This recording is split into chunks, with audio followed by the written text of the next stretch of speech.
About to head out on the TW out to the desert, just going across these railroad tracks, and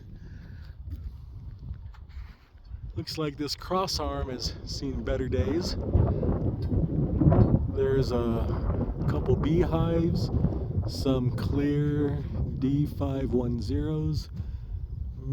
Looks like maybe a 42 Hemingway.